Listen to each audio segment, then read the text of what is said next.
In round 7 of Norway Chess, we saw a catastrophic battle between the current world champion and a former world champion. We saw a smooth strategic victory by Levon of Aronian. We saw Anish Giri sacrifice his queen. And we saw a very good demonstration of why it's quite risky to play the Caro-Kann at the top levels. So first of all, Carlsen against Kramnik. Carlsen with the white pieces, and well, you can sense with his openings in this tournament he's playing seriously. So he's playing d4 and solid main lines here, no messing about. And against Kramnik's d5 he plays the exchange variation of the Queen's Gambit, and I think this suits Carlsen's style very well because he does like a fixed pawn structure, and well, strategically it's very rich indeed. And here, the most usual move is bishop e7 and so on. That's the main line. But Kramnik plays bishop f5, which strategically is quite ambitious in a way, because the bishop comes to this diagonal, and if black controls this diagonal, then he's doing absolutely fine. So, well, why doesn't black play like this normally? Well, this is played, but there is a drawback, because white can immediately hit the bishop, which should retreat, and then double the pawns on f6. Now, this is a known line. This endgame has been played quite a few times. In fact, Kramnik has played it himself with black on a couple of occasions. There's an obvious drawback, these double f-pawns, but they're very hard to get to. But let's see what happened. Knight f3, knight d7, and now knight h4, which is one of the approved methods. Well, you keep an eye on this bishop, but really you're trying to head for the f5 square. And here bishop e7 was played, which is the most popular move, and sometimes you can play f5 to attack this knight. I have to say that it's not clear to me why black doesn't play knight b6 more often. This has been played, but I think this is, well, it's certainly more flexible because the knight usually ends up on b6 anyway, and it's not quite clear where this bishop belongs, and sometimes you can play this knight into d6 very quickly to cover f5. Anyway, that's another story. I'm sure there's a good reason why this isn't played more often. Anyway, bishop e7. And now the most normal move here is g3, as Kramnik has faced a couple of times. But Carlsen played knight e2, which looks a bit odd. It turns out this was an idea of his second John Ludwig Hammer. So the idea is that this knight heads for g3, and in a very direct way white takes or tries to take control over f5 before this knight can spin around to d6 to cover. But I have another question here. It's not absolutely clear to me why f5 wasn't played here to attack the knight. Now, obviously taking on g6 gives white nothing, so g3, and here, well, if the knight spins round to f8, is this position so bad? For example, you put the knight on e6 and perhaps the king will come up to f6. I'm not sure that's so terrible for black. Anyway, that's another story. Knight b6 was played, and now knight g3. Now, the problem is that there's a check on b4, which leaves the king in a slightly odd position. But again, another question I have is, after knight c8, is this position so terrible for black? Now, the idea is to gain control over f5. True. But one thing you could do is simply wait here, and that's possible. Or is it so terrible if black simply plays like this? And again, waiting is possible with king d7. But I wonder, is this ending so terrible? I mean, white is obviously better. If white breaks through, could be nasty, but don't know. Not so easy to win that one. Anyway, Kramnik played bishop b4 check. somehow he got a bit spooked here.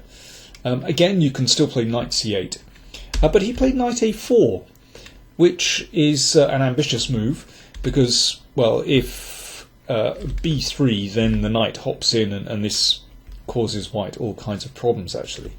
Or if king c1, then bishop e1 is quite embarrassing actually.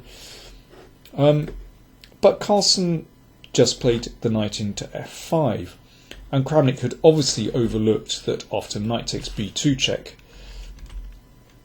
he has a few difficulties here. The knight can't retreat to a4 because of king b3, losing material, and if knight c4, well, this is just about playable for black. But white has a couple of things to do. You can either play a3 and take on b7, and this is definitely better for white. Might be a better chance for black than the game. But there are a couple of things that white can do here. You could also take on c5. I think all these moves give white the advantage. But compared to the game, this is a much better way to play. After over 20 minutes thought, Kramnik played king d7, and now Carlsen really starts to take control because he has completely solid control over f5. This knight is stranded. It's just been a complete waste of time, and it just has to retreat really. But Kramnik persisted with his idea. White is just consolidating here and has a very clear plan. So g4 just protects that knight, and now all you want to do is bring the knight back. You can perhaps hassle the king, but also just advance the h-pawn, and black's kingside pawns are in real trouble here. But Kramnik persisted. Now this really doesn't help his cause at all because his queenside play is coming to nothing. I mean, this is such a difficult position. He's probably lost already. That prevents knight f4, but, well, for the moment anyway, h4 is very nasty. And this knight doesn't help. Sometimes, you know, if the rook comes here, then, you know, you've... Well, there's obviously knight g7 check, but sometimes that knight can be stranded here with the bishop at b5, and black is utterly lost. And after this, well, you can see that h-pawn, white is just in total control here. Kramnik simply can't get at these, and this was a very, very simple victory for Carlsen. So, terrible mistake. I think one of Kramnik's big problems here was that after knight a4 was played, which was definitely a mistake, he kind of persisted instead of just moving it straight back, and things might not have been so bad. Okay, moving rapidly on. We've got a lot to get through. Aronian, yeah, he scored a very nice victory today. So he was playing Eljanov, and he's already got this nice pawn on g6, and now d5 was incredibly strong, so he wants to bring the knight in either to d4 or f4 and get in on e6. So Eljanov prevented that, but now g4, and these light squares are just creaking around the king. White is positionally completely winning here. Black's king is in big trouble. Even in endgames, the king is in trouble. g5 actually wins very quickly here, but, well, Aronian's method also was very strong, so the queen comes in. The ending is completely lost. Black might pick up this pawn, but this and this is disastrous. And now it's going to be mate. So if queen takes b2, then rook h1, followed by taking and mate here. But this didn't help either. Rook h1 anyway, threatening rook h6, so the queen came back. But now all white needed to do was block the 7th rank, and now there's no threat to no defense to the threats. The pawn was taken, and here Eljanov resigned. If check, then, well, for example, rook takes. Let's finally see this sacrifice, and mate on h7. Really smooth victory from Aronian. Okay, let's move on to Anish Giri. So Topalov with the white pieces against Giri. Now, Giri has already given up a pawn here. Get his bishop to this fantastic square around the king, and he's got a rook on the 7th rank, supported by the queen. He's brought his rook over. This one might join the party here. So Topi had to take extreme measures. He played rook c7. And if this is taken, then queen takes d2. And here, Giri played rook takes h2, which, well, if king takes, then queen takes rook, and now, well, material is level, but with the open king, black stands very well there, actually. So Topi took the queen, and now, well, it could just be a draw. If the king goes back, then king g1, rook h1 is just a draw. But Topi played on for a moment. He's put his bishop in the way, and the king came back. So Giri only has a bishop for the queen, but after rook h2, there's still no decent defense to rook h1 and rook h2 and a perpetual check. And the game ended like this in a draw. But it was a very exciting game, I have to say.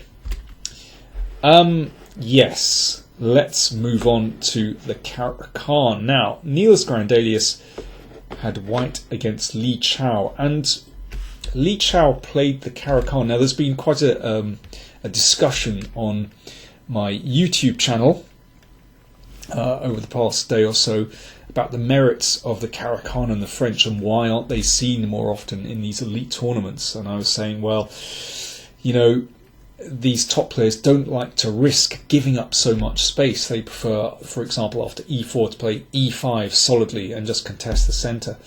And this game shows very well the trouble that black can get into. Now, Li Chao plays this variation with g takes f6, which frankly doesn't have a brilliant reputation, but of course he was trying to get an unbalanced position. Grandelius plays this excellent variation against it, g3. This is well known to give white pretty decent chances. You fianchetto the bishop means the white's king position is completely solid, and that kind of gives you a free hand on the other side of the board. And the game went like this, and castles, and already this is potentially a bit unpleasant for black because white's king is so solid. If the king goes this way, then you can potentially storm the king, and, well, where are black's counter chances here? It's very difficult. That was the position after 17 moves. I'm going to give you just a few snapshots of this game. So that was the position after 17 moves, and Grandelius has started a squeeze on the queen side. Now, with these pawns here, you can see that black's natural breaks with c5 and e5 are just completely impossible.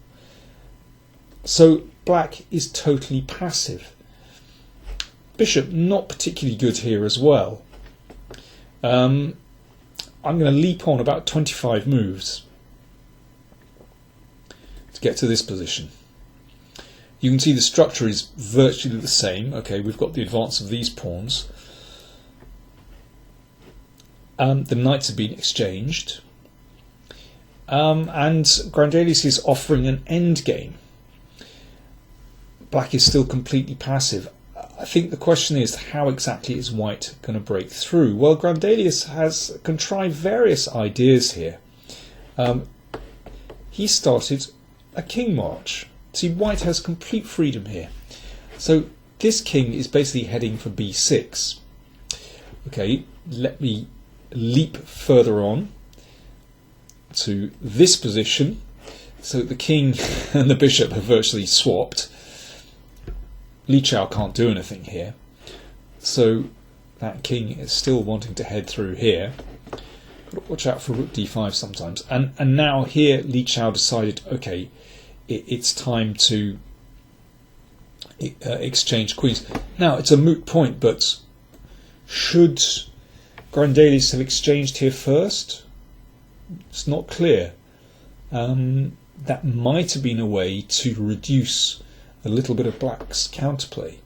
But anyway, this exchange happened because although this is potentially a weak pawn, you know, there's always the chance to break things open. Anyway, we leap ahead to this position, and this pawn has been securely blockaded. But white can't win that pawn, and you can see the king is heading for b6. So this is highly unpleasant for black. But here, Grandelius still couldn't find a way to break through. And this is probably the kind of the zenith of his position, if you like. It's very hard. You know, I thought he might go for c4, but and b5, but you know, it actually doesn't get you very far. There's also a b5 sacrifice. I mean, there are loads of things you can try, but black is probably okay in this position. So he tried this and shuffled around a bit, but here couldn't see anything better. He brought his king back. This is very interesting. Rook c5 to completely squash ideas of c5, but actually rook d5 is a really effective counter. You have to be, white has to be careful here. I mean, if you take it, then there could be checkmate coming very soon. Anyway, Grandelius came back, and at this point the danger had passed, and well, he broke a little later on with d5, but actually after this and the trade of pawns, then it was quite clear that Li Chao had enough counterplay, and the game ended in the draw. Okay, Li Chao survived, but really this is a really good demonstration of why the top guys don't like to give away so much space. Li Chao got tortured in that game, but made a draw. Okay, so after 7 rounds, Carlsen is in the lead with 5 out of 7 now, a point clear of MVL, Aronian, Topalov and Hare Krishna.